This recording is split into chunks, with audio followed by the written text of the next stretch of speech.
உயர்கல்வித்துறை துணை செயலாளராக இருந்த தர்பகரா திருப்பத்தூர் மாவட்ட புதிய ஆட்சித்தலைவராக பொறுப்பேற்றுக் கொண்டார்.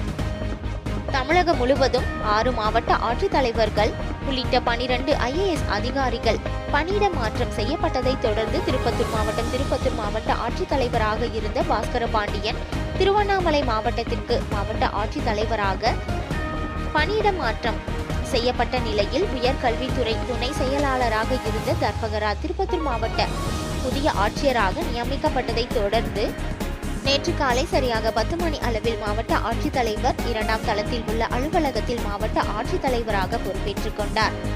வருவாய் கோட்டாட்சியர் உள்ளிட்ட துறையை சார்ந்த அதிகாரிகள் பொறுப்பேற்றவருக்கு சிறப்பு செய்தனர்.